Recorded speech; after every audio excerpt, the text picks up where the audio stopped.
아침 햇살이 부엌 창문으로 스며들었습니다.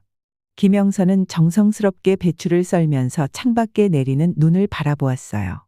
칼날이 도마에 부딪히는 경쾌한 소리가 고요한 집안을 채웠습니다. 오늘은 특별한 날이야. 영선은 혼잣말로 중얼거렸어요. 71세의 나이에도 그녀의 손놀림은 여전히 정확했습니다. 판사로 일했던 30년 동안 그녀는 항상 정확함을 중요시했으니까요. 창밖에 하얀 눈이 마당을 뒤덮고 있었어요. 마치 세상의 모든 흠집을 덮어주려는 듯했죠. 영선은 잠시 칼질을 멈추고 깊은 숨을 들이마셨습니다. 아이들이 오는 날인데 왜 이렇게 마음이 무거울까? 영선의 마음속에는 이유 모를 불안감이 자리 잡고 있었어요. 큰딸 서연과 작은아들 준영 그리고 그들의 가족이 오랜만에 모이는 날이었습니다. 기쁜 날이어야 했지만 뭔가 잘못될 것 같은 예감이 그녀를 따라다녔어요. 뭘 그렇게 골똘히 생각하고 있어? 상민의 목소리에 영선은 깜짝 놀랐습니다. 73세의 남편은 부드러운 미소를 지으며 부엌 문간에 서 있었어요. 아, 깜짝이야. 그냥 아이들 생각하고 있었어. 영선은 서둘러 배추를 씻으며 대답했습니다. 30년 동안의 결혼 생활에서 상민은 항상 그녀의 마음을 읽을 수 있었어요. 당신 마당에 눈 좀 치워줄래? 아이들이 미끄러질 수 있어요. 영선이 화제를 돌렸습니다. 상민은 그녀의 어깨에 부드럽게 손을 얹었어요. 너무 걱정하지 마. 모든 게 다 잘 될 거야. 그래야 할 텐데. 영선의 목소리가 살짝 떨렸습니다. 상민은 그녀의 머리카락을 부드럽게 쓰다듬었어요. 당신이 무슨 걱정을 하는지 알아. 하지만 준영이도 이제 자기 가정이 있잖아. 시간이 필요할 뿐이야. 영선은 고개를 끄덕였습니다. 상민이 현관문을 나서자 그녀는 다시 요리에 집중했어요. 갈비찜의 향긋한 냄새가 집안을 가득 채웠습니다. 영선은 10년 전 판사직에서 은퇴했어요. 철의 여인이라는 별명으로 불렸던 그녀는 부패 사건과 공권력 남용 사건에서 정의로운 판결로 유명했습니다. 은퇴 후 상민과 함께 서울 외곽의 조용한 마을로 이사와 평화로운 생활을 시작했어요. 하지만 평화는 오래가지 않았습니다. 1년 전부터 작은아들 준영과의 관계가 서서히 멀어지기 시작했어요. 준영의 아내 지은이 임신했을 때였습니다. 어머니, 저희는 아이를 키우는 방식에 대해 생각이 있어요. 준영의 말이 아직도 영선의 귓가에 맴돌았습니다. 그때 영선은 그저 웃으며 넘겼지만 점점 그들 사이의 간격이 벌어지는 것을 느꼈어요. 영선은 냉장고에서 생선을 꺼냈습니다. 준영이 어릴 때 가장 좋아했던 음식이었어요. 과연 이제도 좋아할까? 영선의 가슴이 찡해졌습니다. 아들이 언제부터 이렇게 낯선 사람처럼 느껴지기 시작했는지 그녀는 정확히 기억할 수 없었어요. 전화벨 소리가 영선의 생각을 중단시켰습니다. 서연이었어요. 엄마, 저희 이제 출발했어요. 2시간 정도 걸릴 것 같아요. 그래, 조심해서 와. 길이 미끄럽대. 네, 걱정 마세요. 그런데 준영이네는 연락 받으셨어요? 영선은 잠시 망설였습니다. 아직? 아마 곧 올 거야. 어제 준영이랑 통화했는데 좀 이상했어요. 뭔가 말하고 싶은 게 있는 것 같았어요. 영선의 심장이 빠르게 뛰기 시작했습니다. 무슨 얘기를 했니? 딱히 뭐라고 한 건 없어요. 그냥 느낌이 이상했어요. 엄마, 혹시 무슨 일 있었어요? 영선은 깊은 숨을 내쉬었습니다. 아니, 아무 일도 없어. 그냥 요즘 준영이가 사업 때문에 바쁜가 봐. 신경 쓰지 마. 전화를 끊은 후 영선은 테이블에 기대어 섰습니다. 가슴이 답답했어요. 얼마 전 준영이 갑자기 부모님의 건강에 대해 걱정하는 말을 자주 하기 시작했습니다. 어머니, 요즘 아버지가 좀 건망증이 심해진 것 같지 않아요? 그때 영선은 별 생각 없이 웃어넘겼지만 그 뒤로 준영의 방문이 뜸해졌어요. 전화마저도 짧게 끊는 일이 많아졌고요. 오후가 되자 마당에 차가 들어오는 소리가 들렸습니다. 영선은 앞치마를 서둘러 벗고 현관으로 달려갔어요. 큰딸 서연의 가족이 먼저 도착했습니다. 엄마, 잘 지내셨어요? 서연이 영선을 꼭 안아주며 인사했어요. 서연의 따뜻한 포옹에 영선의 마음이 조금 누그러졌습니다. 그럼 너희는 길 막히지 않았니? 조금 막혔지만 괜찮았어요. 서연의 남편 민호가 미소 지으며 대답했습니다. 그는 항상 차분하고 예의 바른 사람이었어요. 할머니, 서연의 두 아이가 영선에게 달려와 안겼습니다. 영선은 손주들을 보며 행복한 미소를 지었어요. 하지만 그 행복은 오래가지 않았습니다. 또 다른 차 소리가 들렸어요. 작은 아들 준영의 가족이 도착했습니다. 영선은 깊은 숨을 들이마시고 문을 열었습니다. 어머니, 안녕하세요. 준영의 목소리는 어쩐지 딱딱하게 들렸어요. 형식적인 인사, 그게 전부였습니다. 그래, 오느라 고생했지. 영선은 최대한 밝은 목소리로 대답했지만 가슴 한구석이 아팠어요. 준영의 눈빛이 예전과 달랐습니다. 차갑고 거리감이 느껴졌어요. 안녕하세요, 어머님. 준영의 아내 지은이 피곤한 표정으로 인사했습니다. 그녀의 품에 안긴 아이는 영선을 낯설어 하는 듯했어요. 우리 손주 많이 컸네. 오는 길에 피곤했니? 저녁은 맛있는 거 해줄게. 영선은 손주에게 다가갔지만 아이는 엄마 품에 더 파고들었습니다. 지은은 불편한 표정을 지었어요. 어머님, 혹시 아이가 먹을 만한 간단한 음식 있을까요? 오늘 아침부터 입맛이 없어서요. 영선의 마음이 찌릿했습니다. 정성껏 준비한 음식들이 떠올랐어요. 그럼 죽이라도 끓여줄까? 아니에요. 저희가 가져온 이유식이 있어요. 지은이 차가운 목소리로 대답했습니다. 준영은 그런 아내를 말없이 바라볼 뿐이었어요. 영선은 억지로 미소를 지었습니다. 하지만 내면은 복잡한 감정으로 뒤틀렸어요. 왜 이렇게 됐을까? 무엇이 잘못된 걸까? 저녁 식사 시간, 영선은 정성껏 차린 음식을 식탁에 올렸습니다. 갈비찜, 생선구이, 각종 나물과 김치까지. 서연의 가족은 기쁘게 음식을 즐겼지만 지은은 음식을 거의 건드리지 않았어요. 지은아, 왜 안 먹니? 음식이 입맛에 안 맞아? 영선이 조심스럽게 물었습니다. 지은은 불편한 표정으로 대답했어요. 어머님, 이 생선 어디서 사신 거예요? 시장에서 오늘 아침에 산 거야. 싱싱할 거야. 영선이 자신있게 대답했습니다. 하지만 지은의 표정은 더욱 굳어졌어요. 지난번에 시장에서 산 생선 먹고 탈이 나서요. 우리는 좀 조심해서 먹어야 해요. 영선은 당황했지만 이해하려 노력했습니다. 그럼 갈비찜이라도 많이 먹어. 영선이 손주의 접시에 갈비를 담으려 했을 때 지은이 갑자기 손을 들어 막았어요. 안 돼, 너 알레르기 있잖아. 영선은 깜짝 놀라 손을 멈췄습니다. 아이고, 미안하다. 내가 깜빡했네. 영선의 목소리가 작아졌어요. 자신의 손주가 갈비에 알레르기가 있다는 사실을 모르고 있었습니다. 가슴이 아팠어요. 지은은 차갑게 대꾸했습니다. 어머님, 저희 아이는 미리 익숙한 음식 아니면 잘 못 먹어요. 영선은 말문이 막혔습니다. 뭐라고 대답해야 할지 몰랐어요. 테이블 아래에서 상민이 그녀의 손을 꼭 잡아주었습니다. 그의 따뜻한 손길이 영선에게 작은 위로가 되었어요. 식사는 불편한 침묵 속에서 계속되었습니다. 영선은 준영의 표정을 살폈어요. 아들은 고개를 숙인 채 식사에만 집중하고 있었습니다. 예전에 웃음 많고 활기찬 아들은 어디로 간 걸까요? 준영아, 요즘 사업은 어때? 상민이 침묵을 깨고 물었습니다. 준영은 잠시 고개를 들었어요. 괜찮습니다, 아버지. 조금 바쁘긴 한데 그럭저럭 돌아가고 있어요. 그의 목소리에서 무언가 감춰진 것이 느껴졌습니다. 영선은 서연과 시선을 교환했어요. 서연도 동생의 이상한 태도를 눈치챈 듯했습니다. 그나저나 아버지, 요즘 기억력은 어떠세요? 갑작스러운 준영의 질문에 식탁이 조용해졌습니다. 상민은 의아한 표정을 지었어요. 내 기억력? 뭐, 나이 드는 게 좋을 리 없지. 가끔 물건 둔 곳을 잊어버리기도 하고. 상민이 웃으며 대답했습니다. 하지만 준영의 표정은 진지했어요. 아버지, 혹시 병원에 한번 가보시는 건 어떨까요? 요즘 치매 조기 진단이 중요하다고. 영선의 숟가락이 그릇에 떨어졌습니다. 소리가 식탁 위에 울렸어요. 준영아, 내 아버지는 아무 문제 없어.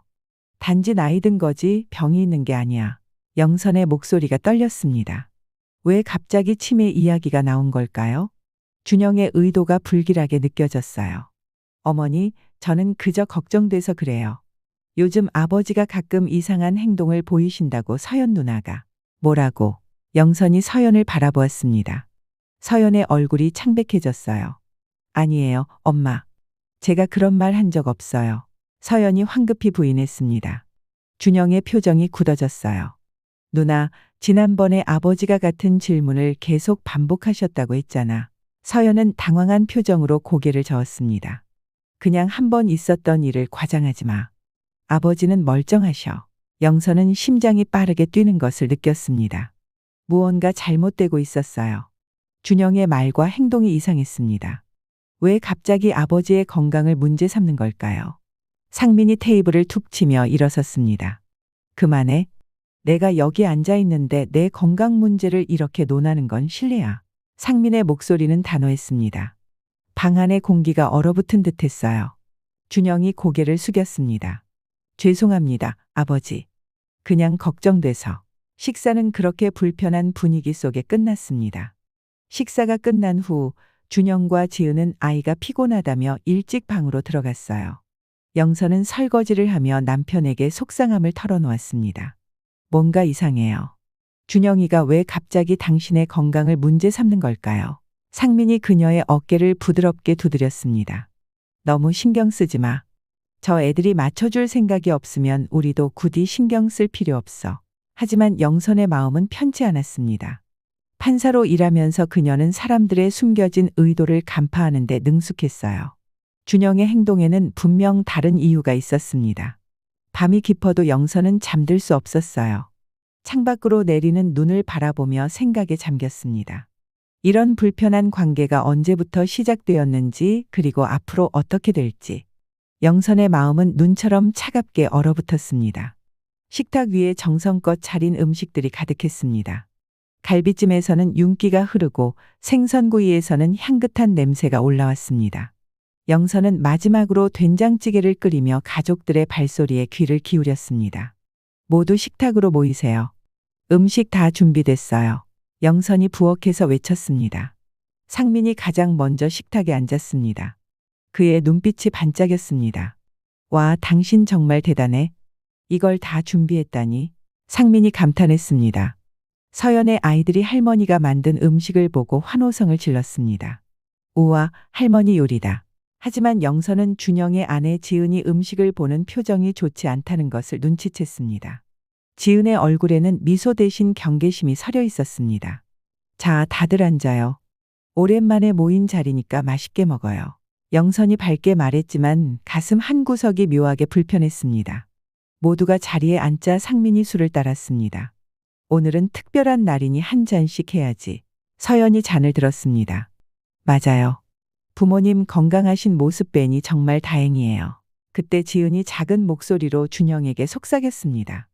여기 음식은 너무 짜지 않아? 우리 집에서 먹는 것보다 간이 세네. 영선은 그 말을 들었지만 모른 척했습니다. 심장이 갑자기 빠르게 뛰었습니다. 식사가 시작되고 서연의 가족은 즐겁게 대화를 나누며 음식을 맛있게 먹었습니다. 반면 준영의 가족은 조용했습니다. 영선은 지은이 음식을 거의 건드리지 않는 것을 보았습니다. 지은아, 왜 안 먹니? 음식이 입맛에 안 맞아? 영선이 조심스럽게 물었습니다. 지은은 불편한 표정으로 대답했습니다.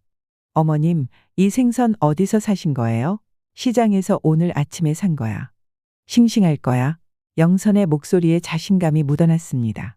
지난번에 시장에서 산 생선 먹고 탈이 나서요. 우리는 좀 조심해서 먹어야 해요.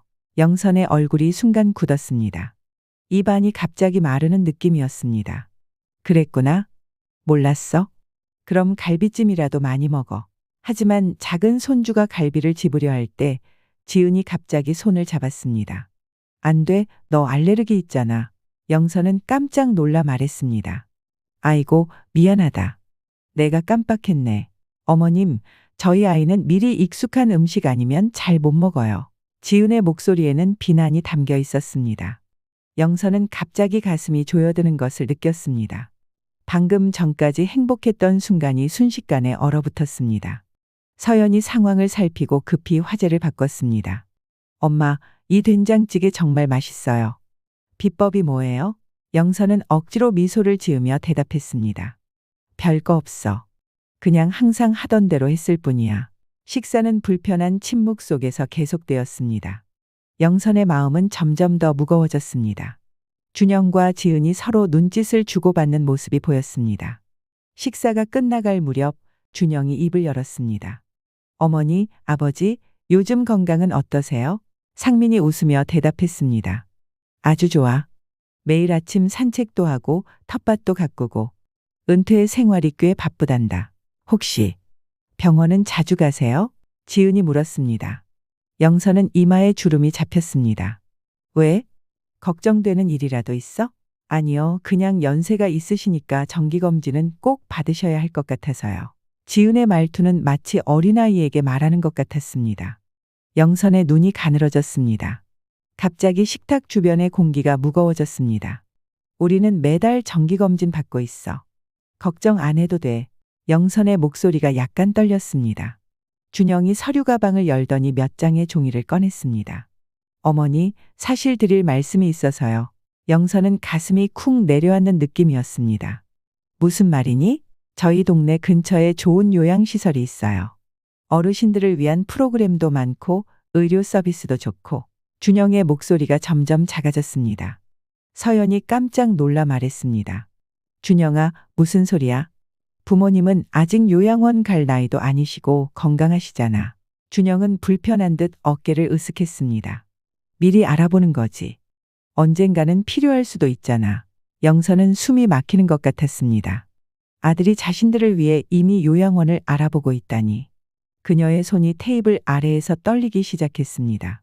준영아, 영선의 목소리가 차갑게 가라앉았습니다. 나와 내 아버지는 아직 멀쩡해.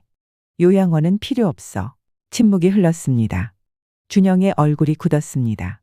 어머니, 너무 그렇게 생각하지 마세요. 요즘 요양원은 정말 좋아요. 여러분의 재산도 잘 관리해드리고. 지은이 끼어들었습니다. 재산? 상민이 의아하게 물었습니다. 우리 재산이 왜 갑자기 나오는 거지? 지은은 얼굴이 붉어졌습니다. 아, 그게 요양원에 들어가시면 재산 관리도 도와드린다는 뜻이었어요. 영선은 갑자기 20년 전 법정에 있는 듯한 느낌이 들었습니다. 그녀는 수많은 사기 사건을 다뤄왔고 지금 눈앞에서 벌어지는 일이 너무나 익숙했습니다. 딸과 사위는 그들의 재산을 노리고 있었습니다. 식사 끝났으면 들어가 쉬어. 설거지는 내가 할게. 영선이 담담하게 말했습니다. 준영과 지은은 아이를 데리고 방으로 들어갔습니다. 서연의 가족도 거실로 이동했습니다. 주방에서 설거지를 하며 영선은 눈물을 참았습니다. 그녀의 손이 그릇을 닦는 동안 마음은 산산조각이 났습니다. 상민이 조용히 다가와 그녀의 어깨에 손을 얹었습니다. 괜찮아? 아니, 괜찮지 않아. 영선이 떨리는 목소리로 말했습니다. 우리 아들이 우리를 요양원에 보내고 재산을 가로채려는 것 같아. 상민은 깊은 한숨을 내쉬었습니다. 나도 눈치챘어. 하지만 확신하기 전에 좀 더 지켜보자. 내가 어떻게 그들을 키웠길래. 영선의 눈에서 눈물이 흘러내렸습니다. 상민은 그녀를 안아주었습니다. 너무 신경 쓰지 마. 저 애들이 맞춰줄 생각이 없으면 우리도 굳이 신경 쓸 필요 없어. 밤이 깊어도 영선은 잠들 수 없었습니다. 천장을 바라보며 과거를 회상했습니다. 준영이 태어났을 때 그의 작은 손을 처음 잡았던 순간. 학교에 처음 보냈던 날. 대학 졸업식에서 자랑스럽게 박수 쳤던 날. 그 모든 순간들이 이제는 왠지 먼 나라 이야기처럼 느껴졌습니다. 내가 뭘 잘못했을까? 영선은 계속해서 자문했습니다.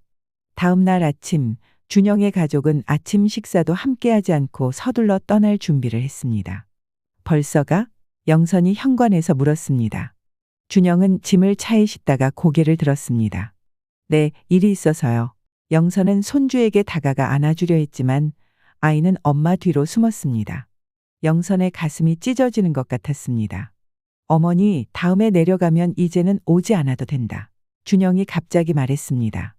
저희가 다음에 내려가면 너무 피곤해서 여기 와서도 함께하지 못하니 그냥 이따금씩 안부 전화만 드릴게요. 영선은 그 자리에서 얼어붙었습니다. 아들의 말이 화살처럼 그녀의 가슴에 꽂혔습니다. 하지만 그녀는 평생 법정에서 감정을 숨겨온 사람이었습니다. 그래, 알았다. 영선은 담담하게 대답했습니다. 그녀의 눈에는 비통함이 가득했지만 목소리는 단단했습니다.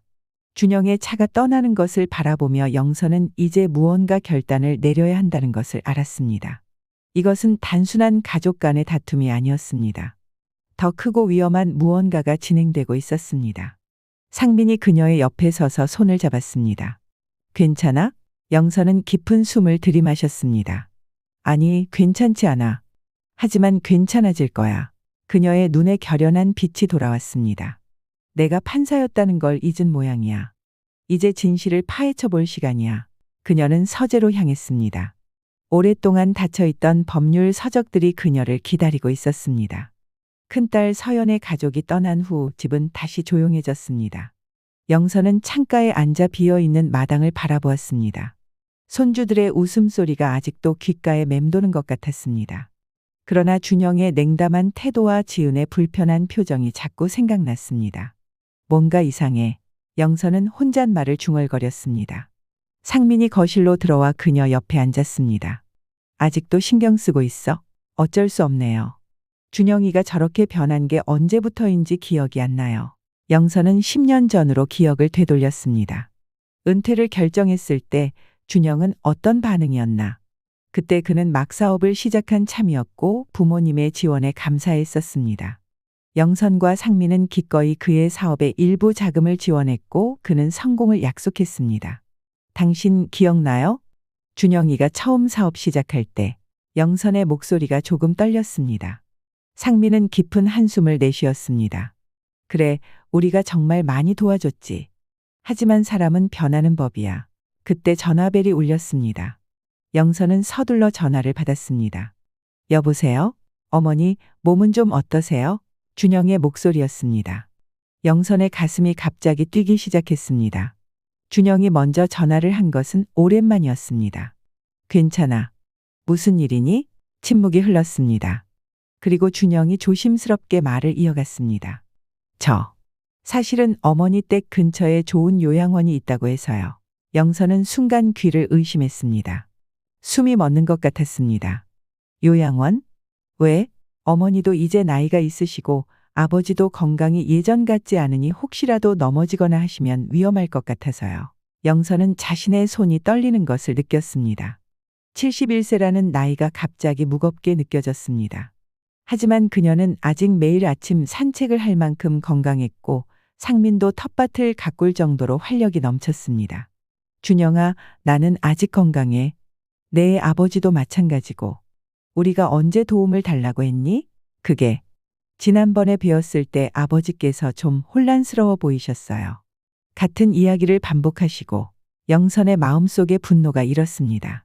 상민이 가끔 이야기를 반복할 때가 있긴 했지만 그것은 나이든 누구에게나 있는 일상적인 모습이었습니다.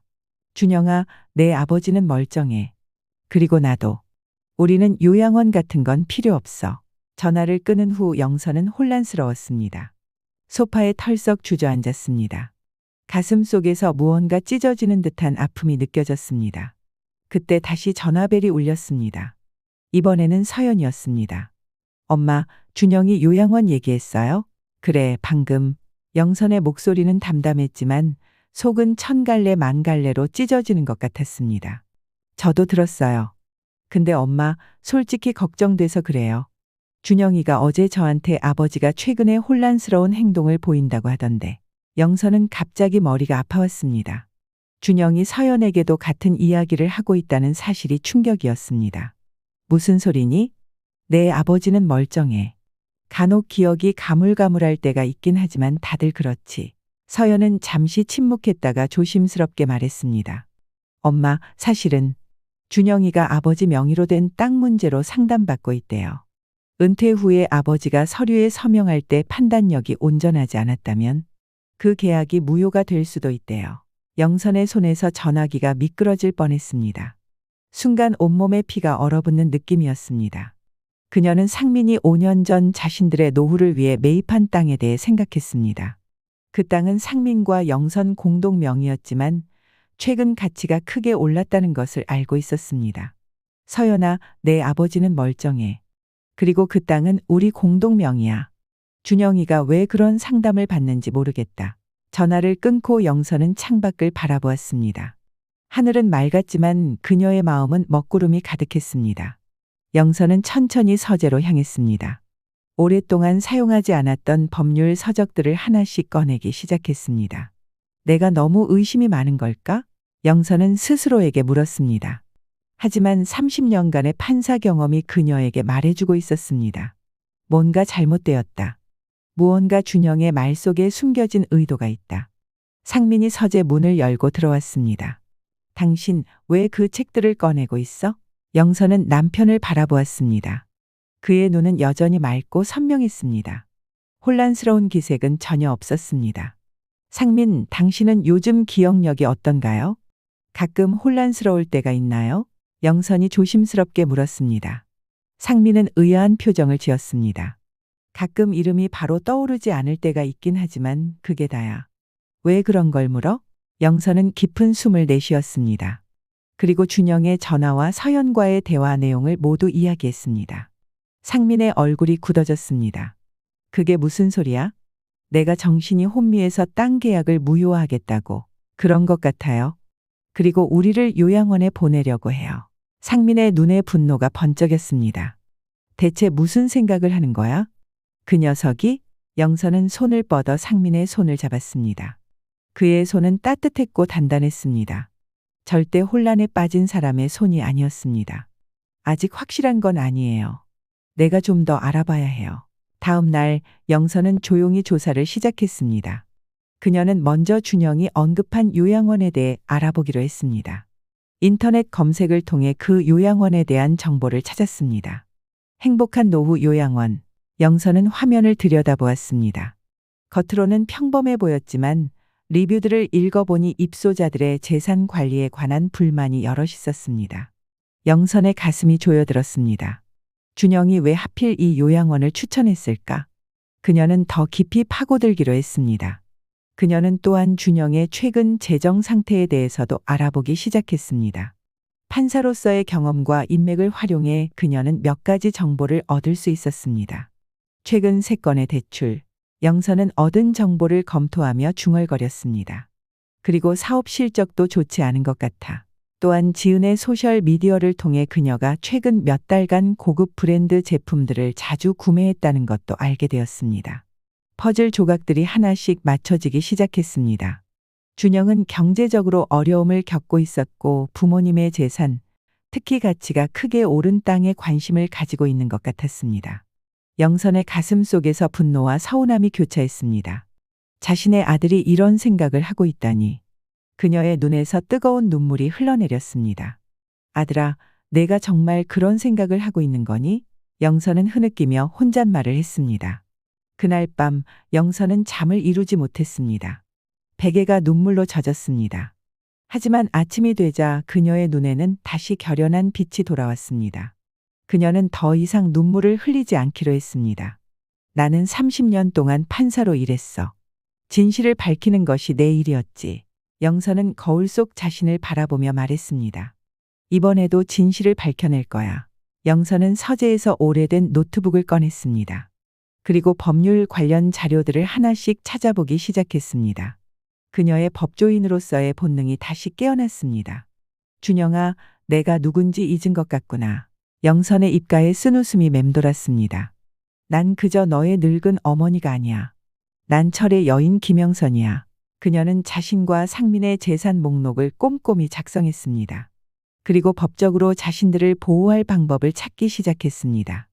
이것은 그저 가족 간의 갈등이 아니었습니다. 이것은 그녀가 평생 맞서 싸워온 부당함과의 또 다른 전투였습니다. 영선은 창밖을 바라보았습니다. 봄 햇살이 정원의 꽃들을 비추고 있었습니다. 아름다운 풍경과 대조적으로 그녀의 마음속에는 폭풍이 몰아치고 있었습니다. 이번에는 내 가족이 상대구나. 영선의 목소리는 작았지만 단단했습니다. 하지만 정의는 누구에게나 공평해야 해. 내 아들이라고 해도 예외는 없어. 영선은 서재 책장에서 오래된 사진첩을 꺼냈습니다. 준영이 어렸을 때 찍은 사진들이 가득했습니다. 그의 순수한 미소, 졸업식 날의 자랑스러운 표정, 결혼식 날의 행복한 모습. 내가 언제부터 이렇게 변했을까? 영선은 사진을 쓰다듬으며 중얼거렸습니다. 그때 전화벨이 울렸습니다. 서연이었습니다. 엄마, 좀 어떠세요? 서연의 목소리에는 걱정이 묻어 있었습니다. 괜찮아, 서연아. 엄마는 강해. 영선은 침착하게 대답했습니다. 준영이가 아직도 요양원 얘기를 하나요? 아직은 연락이 없어. 하지만 서연아, 엄마가 지금 몇 가지 알아보고 있어. 무슨 일이에요, 엄마? 영선은 잠시 침묵했다가 결심한 듯 말했습니다. 서연아, 준영이가 경제적으로 어려움을 겪고 있는 것 같아. 그리고 우리 땅을 노리고 있는 것 같아. 전화기 너머로 서연의 놀란 숨소리가 들렸습니다. 엄마, 그럴 리가 없어요. 준영이가 그런 애가 아니에요. 나도 그렇게 믿고 싶어. 하지만 증거들이 있어. 영선은 자신이 알아낸 정보들을 서연에게 설명했습니다. 서연은 충격을 받은 듯 말을 잇지 못했습니다. 어떻게 그럴 수가 있죠? 서연의 목소리가 떨렸습니다. 서연아, 엄마는 이제 가만히 있지 않을 거야. 내가 평생 법정에서 정의를 지켜왔듯이 이번에도 정의가 무엇인지 보여줄 거야. 엄마, 걱정하지 마. 모든 건 엄마가 알아서 할게. 내 동생을 미워하지는 마. 그저 길을 잃은 것 같아. 전화를 끄는 영선은 창문을 활짝 열었습니다. 봄바람이 그녀의 얼굴을 쓰다듬었습니다. 그녀의 눈에는 다시 한번 결연한 빛이 돌아왔습니다. 이제 시작이다. 영선은 깊은 숨을 들이마셨습니다. 내 아들아, 내가 어떤 선택을 했든 엄마는 반드시 진실을 밝혀낼 거야. 영선은 준영의 전화를 받은 후 며칠 동안 잠을 이루지 못했습니다. 창밖으로 쏟아지는 비를 바라보며 가슴 한구석이 무거웠어요. 요양원이라는 단어가 머릿속에서 맴돌았습니다. 나는 아직 멀쩡한데. 영선은 창가에 기대어 속삭였습니다. 다음 날 아침, 영선은 평소보다 일찍 일어났습니다. 상민은 아직 깊은 잠에 빠져 있었어요. 그의 평화로운 얼굴을 보니 마음이 아팠습니다. 저 사람이 판단력이 없다고. 말도 안 되는 소리였죠. 부엌에서 커피를 마시며 영선은 조용히 계획을 세웠습니다. 30년 넘게 판사로 일하며 익힌 직감이 뭔가 잘못되었다고 말하고 있었어요. 여보, 오늘 좀 나갔다 올게요. 아침 식사를 준비하며 영선이 말했습니다. 상민은 신문을 보다가 고개를 들었어요. 어디 가려고? 비 오는데. 준영이가 말한 요양원이 궁금해서요. 한번 가봐야겠어요. 상민의 얼굴이 굳었습니다. 당신까지 그런 소리를 하면 어쩌자는 거야? 아니에요. 그냥 어떤 곳인지 보고 싶어서요. 영선은 상민의 손을 꼭 잡았습니다. 우리는 아직 그런 곳에 갈 필요 없어요. 하지만 준영이가 왜 그런 말을 했는지 알고 싶어요. 비가 추적추적 내리는 아침, 영선은 우산을 들고 집을 나섰습니다. 버스를 타고 준영이 말한 행복요양원으로 향했어요. 요양원은 외관상으로는 깨끗하고 평화로워 보였습니다. 하지만 입구에 들어서자 왠지 모를 불안감이 밀려왔어요. 안녕하세요. 어떻게 도와드릴까요? 접수처의 젊은 여직원이 물었습니다. 여기 시설을 좀 둘러보고 싶어서요. 부모님을 모실 곳을 찾고 있거든요. 여직원은 환하게 웃으며 안내 책자를 건넸습니다. 물론이죠. 원하시면 시설 투어도 가능합니다. 투어를 하는 동안 영선은 예리한 눈으로 모든 것을 관찰했어요. 겉으로는 깨끗하고 정돈된 시설이었지만 몇몇 입소자들의 공허한 눈빛이 마음을 불편하게 했습니다. 특히 눈에 띈 것은 한쪽 구석에 앉아있던 노인이었어요. 그분은 영선을 보더니 슬픈 눈으로 손짓했습니다. 저기, 잠시만요. 영선은 안내원을 뒤로 하고 노인에게 다가갔습니다. 아가씨, 여기 오지 마시오. 노인은 떨리는 목소리로 속삭였어요. 내 아들이 날 버렸소. 재산은 다 가져가고. 그때 안내원이 다가왔습니다. 김 할아버님, 또 그런 말씀 하세요? 약 드실 시간이에요. 안내원은 영선에게 미안한 표정을 지었습니다. 죄송합니다. 김 할아버님은 가끔 혼란스러워하세요. 치매 초기이시거든요. 투어가 끝나고 영선은 원장실로 안내되었습니다. 어르신들의 재산 관리도 도와드리나요? 영선이 물었습니다. 원장은 부드럽게 웃었어요. 네, 물론입니다. 가족들이 바쁘시니까요. 저희가 법적 대리인 서비스도 제공하고 있어요. 많은 가족들이 편리하다고 하십니다. 영선의 가슴이 철렁 내려앉았습니다. 그 순간 모든 것이 명확해졌어요. 요양원에서 나온 영선은 바로 지인인 변호사 최 씨에게 전화했습니다. 최 변호사님, 저 김영선입니다. 지금 만날 수 있을까요? 급한 일이 있어서요.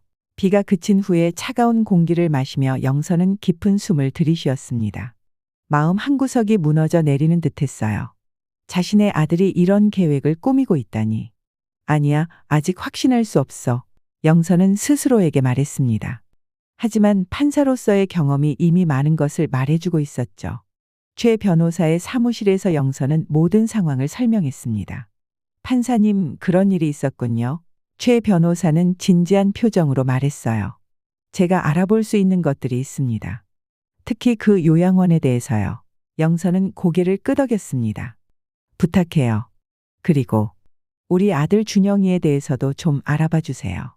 최근 그의 재정 상태나 부채 같은 것들이요. 집으로 돌아오는 길에 영선은 서점에 들렀습니다.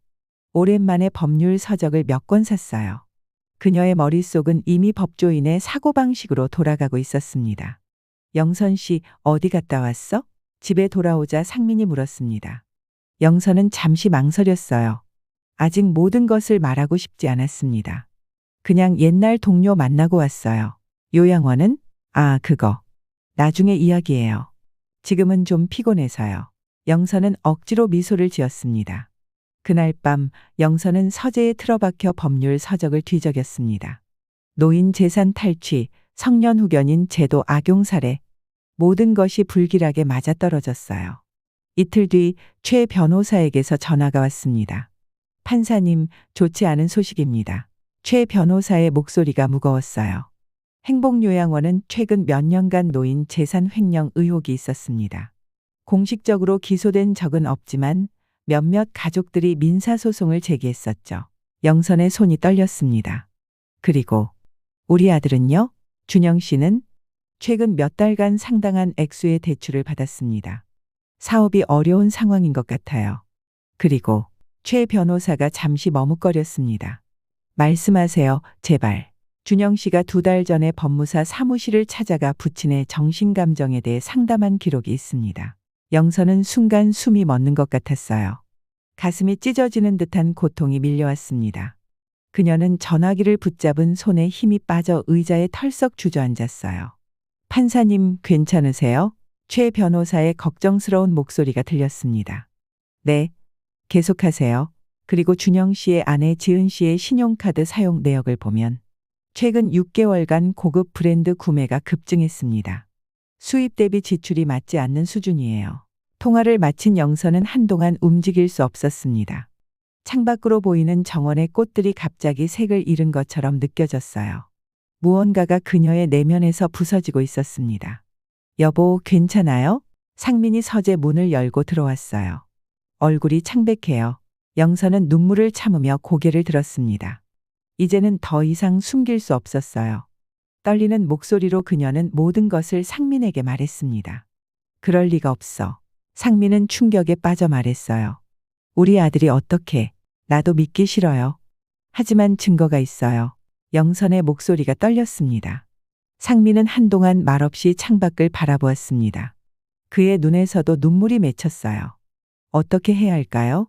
영선은 깊은 숨을 들이쉬었습니다. 판사로서의 이성과 어머니로서의 감정이 충돌했어요. 하지만 그녀는 결정을 내렸습니다. 우리는 진실을 마주해야 해요. 준영이를 직접 만나 이야기해 봐야겠어요. 영선은 서연에게 전화를 걸었습니다. 큰딸에게 모든 상황을 설명하는 것이 필요했어요. 엄마, 그럴 리가 없어요. 서연의 목소리가 충격으로 가득 찼습니다. 준영이가 그렇게 나쁜 아이가 아니에요. 나도 그러길 바라지만 증거가 너무 명확해. 영선의 목소리가 흔들렸습니다. 전화를 끊고 나서 영선은 창가에 서서 하늘을 바라보았습니다. 평생 정의를 위해 살아온 그녀에게 이제 가장 어려운 판결의 순간이 다가오고 있었어요. 자신의 아들과 마주하는 것. 괜찮을 거예요, 여보. 상민이 그녀의 어깨에 손을 얹었습니다. 우리는 함께니까요. 영선은 남편을 바라보며 슬프게 미소 지었습니다. 그래요, 그들은 함께였습니다. 어떤 진실이 기다리고 있든 그들은 함께 마주할 것이었어요. 다음 날 아침, 영선은 준영에게 전화를 걸었습니다. 준영아, 이번 주말에 집에 와줄래? 너와 지은이 그리고 우리 모두 함께 이야기할 것이 있어. 전화기 너머로 잠시 침묵이 흘렀습니다. 그리고 준영의 목소리가 들렸어요. 평소와는 다른 어딘가 불안한 목소리였습니다. 네, 어머니. 가겠습니다. 영선은 전화를 끊고 창밖을 바라보았습니다. 정원의 오래된 벚나무가 바람에 흔들리고 있었어요. 무언가 큰 폭풍이 다가오고 있다는 것을 그녀는 알고 있었습니다. 하지만 이제 더 이상 피할 수 없었어요.